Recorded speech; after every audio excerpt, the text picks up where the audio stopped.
بسم اللہ الرحمن الرحیم۔ دلوں کے شہر اجمیر کی خاموش فضاؤں میں آج بھی ایک پراسرار سکون بکھرا ہوا ہے۔ ہر آتی ہوئی ہوا میں ایسا لگتا ہے جیسے صدیوں پرانی کوئی دعا اب تک قبولیت کی خوشبو لیے بہہ رہی ہو۔ یہ وہ سرزمین ہے جہاں ایک درویش کامل نے اپنی حیات کا ہر لمحہ محبت، امن، اخلاص اور انسانیت کے نام کر دیا۔ یہ وہ در ہے جہاں امیدیں زندہ ہو جاتی ہیں۔ یہ وہ بارگاہ ہے جس کا نام سنتے ہی دل میں عجیب سی ٹھنڈک اترتی ہے، اور وہ در ہے ہمارے خواجہ معین الدین حسن چشتی، خواجہ غریب نواز رحمۃ اللہ علیہ کا۔ پورے ہندوستان کو تلوار کی زور پر فتح کرنے والا بادشاہ جلال الدین محمد اکبر بھی خواجہ غریب نواز کے در پر آنے کے بعد اپنی بادشاہت بھول جاتا تھا،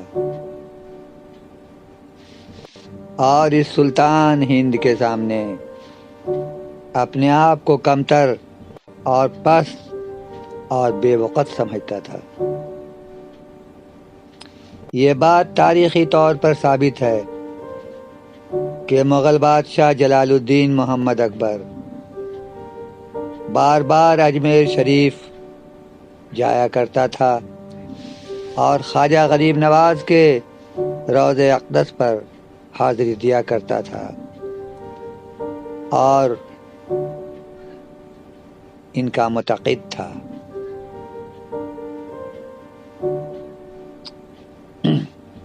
اکبر بادشاہ کی شادی کے بعد کئی سال تک اولاد نہ ہوئی۔ اس دور میں لوگ اولیاء کرام کے مزارات پر دعا کے لیے جاتے تھے۔ وہ 1562 عیسوی میں پہلی بار اجمیر آیا اور اولاد نرینہ کے لیے دعا کی۔ روایت ہے کہ کچھ عرصے بعد اللہ تعالیٰ نے اسے اولاد عطا فرمایا، جس کی وجہ سے اکبر کی عقیدت اور بڑھ گئی۔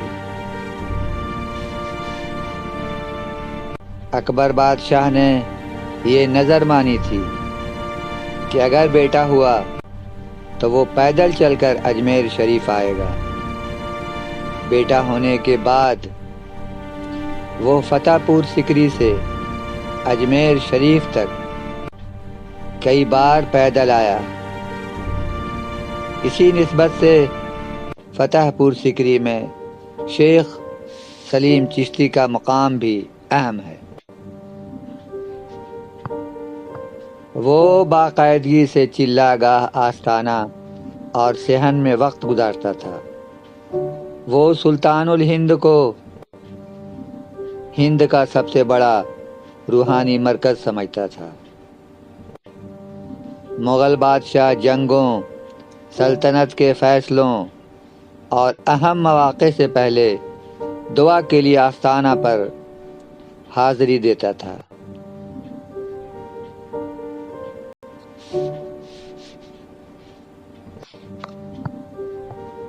تو ہم پھر بڑھتے ہیں حضرت غریب نواز رحمۃ اللہ علیہ کے سفر کے واقعات کی طرف۔ خواجہ غریب نواز اجمیر میں ہیں اور وہاں کا راجا پرتھوی راج ابھی تک ان سے نفرت کرتا ہے اور انہیں بھگانے کی کوشش کر رہا ہے۔ اتنا کچھ ہو جانے کے بعد بھی ان کے بزرگی کا قائل تو ہے، مگر پھر بھی اپنے دیش میں ان کو رکھنا نہیں چاہتا ہے۔ ہر ممکن کوشش کر رہا ہے کہ کسی طرح یہاں سے وہ بھاگ جائے۔ انا ساگر کے بت خانے کا ایک بہت بڑا مہنت تھا۔ آپ اس کے پاس پہنچے اور اس سے فرمایا کہ تم اس مورتی کو کیوں پوجتے ہو؟ تم اسے کیوں نہیں پوجتے جس نے تمہیں پیدا کیا ہے؟ تو رام مہنت نے جواب دیا کہ ہم انہی کو اپنا خدا، اپنا بھگوان، اپنا معبود مانتے ہیں۔ آپ نے ارشاد فرمایا کہ اگر تم اسے اپنا معبود اور خدا جانتے ہو تو ان سے کچھ التجا کرو کہ وہ تمہارے سامنے موجود ہیں، دیکھیں وہ تم کو کیا جواب دیتے ہیں۔ رام دیو مہنت نے کہا کہ یہ پتھر کے ہیں، یہ تو بول نہیں سکتے۔ تب آپ نے فرمایا کہ دیکھو ہمارا دین کیسا برحق ہے، ہمارا خدا سچا ہے۔ ہم تمہاری مورت اور تمہاری دیوتا کو بلاتے ہیں۔ یہ فرما کر آپ نے ایک مورت سے، جو ان مورتیوں میں سب سے بڑی تھی، ارشاد فرمایا کہ اگر ہمارا خدا خالق کون و مکاں ہے اور ہمارا دین و مذہب برحق ہے اور ہم بحکم خداوند کریم یہاں آئے تو ہمارے حکم سے یہاں آ جا۔ آپ کی زبان مبارک سے یہ کلمہ نکلا تھا کہ وہ مورتی 2-4 قدم آپ کی طرف چل کر آئی اور اس نے یہ کہا کہ واقعی آپ کا خدا سچا اور آپ کا دین برحق ہے، اور آپ خدا کے حکم سے یہاں تشریف لائے ہیں اور کافروں کا مذہب باطل ہے۔ یہ کرامت آپ کی دیکھ کر رام دیو مہنت فوراً مسلمان ہو گیا اور توبہ کر کے آپ کا مرید ہو گیا۔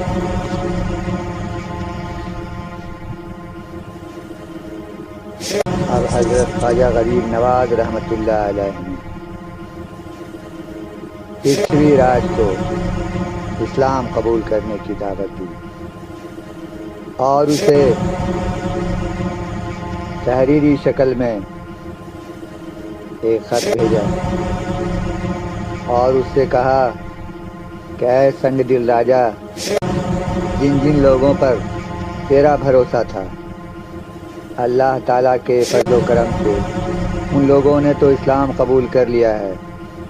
اگر تو اپنی بہتری چاہتا ہے تو تو بھی اسلام قبول کر لے، ورنہ بے عزت ہوگا، ذلیل و خوار ہوگا تو۔ آپ کی اس دعوت کا پرتھوی راج پر ذرا بھی اثر نہ ہوا اور جو پیغام لے کر گیا تھا قاصد، وہ بھی ناکام ہو کر واپس آیا۔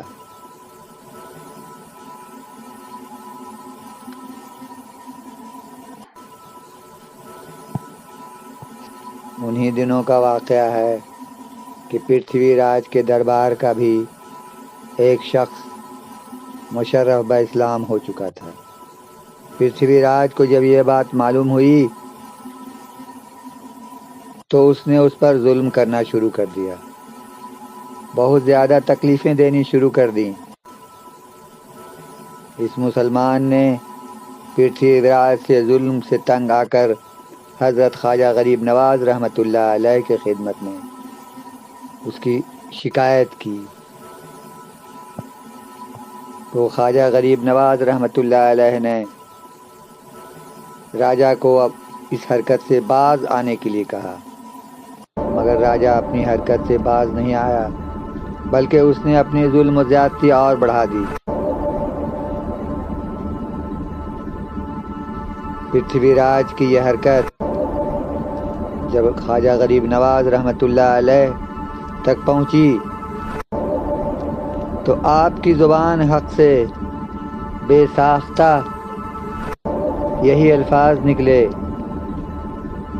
کہ ہم نے رائے پتھورا کو زندہ ہی مسلمانوں کے حوالے کر دیا۔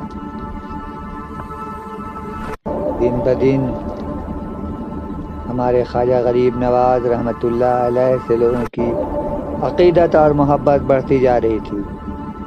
عقیدت مندوں کا ایک بے پناہ ہجوم تھا جو ہر وقت آپ کی خدمت میں حاضر رہتا تھا۔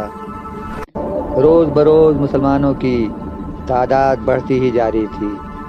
یہ دیکھ کر پرتھوی راج بہت پریشان تھا اور سوچ رہا تھا کہ کوئی ایسا طریقہ ہو جس کے ذریعے حضرت خواجہ معین الدین چشتی رحمۃ اللہ علیہ کو اجمیر سے نکال دے، مگر اس کے سارے ارادے اور سوچیں ناکام ثابت ہو رہے تھے۔ وہ اپنے قلعہ کی چھت پر کھڑا ہوا یہی سوچ رہا تھا تو اس نے دیکھا کہ حضرت خواجہ معین الدین چشتی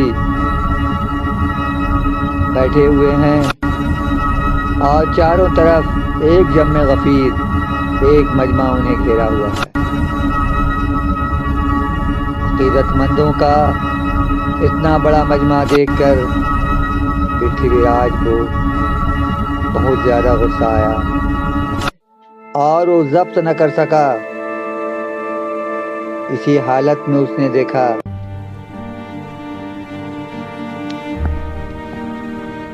کہ اور عقیدت مند جوک جوک ان کی طرف چلے ہی آ رہے ہیں۔ پرتھوی راج اپنے ہوش آواز کھو بیٹھا اور اس نے راجپوت سردار کو حکم دیا کہ سپاہیوں کے ساتھ جائے اور سارے مسلمان کو گرفتار کر کے لے آئے اور اس فقیر کو سختی کے ساتھ حکم دے دے کہ وہ کل تک اجمیر کو خالی کر دے، ورنہ اس کے لیے بہت برا ہوگا۔ اور اس کے ساتھ ہی راجا نے یہ اعلان کر دیا سارے شہر میں کہ کوئی بھی شخص اس مسلمان فقیر کے پاس نہ جائے۔ جو کوئی اس حکم کے خلاف کرے گا اس کو سخت سے سخت سزا دی جائے گی اور اس کا گھر بار سب برباد کر دیا جائے گا۔ وہ راجپوت سردار اپنے سپاہیوں کے ساتھ چلا ہے حضرت غریب نواز رحمۃ اللہ علیہ کی طرف، اور وہاں پہنچ کر کہا جاتا ہے کہ جو ان کے عقیدت مند تھے اسے گرفتار کر لیا اور آپ کو اجمیر سے نکل جانے کا حکم بھی سنا دیا۔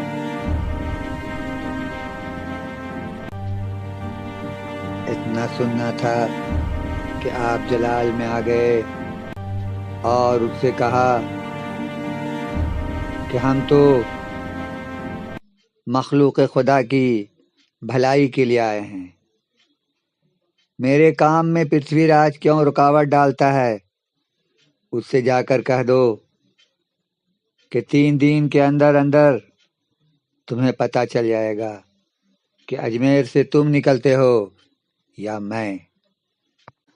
تو محبان رسول اللہ اور خواجہ غریب نواز کے چاہنے والوں، یہ سفر جاری ہے، ہم پھر ملیں گے، تب تک کے لیے اللہ حافظ۔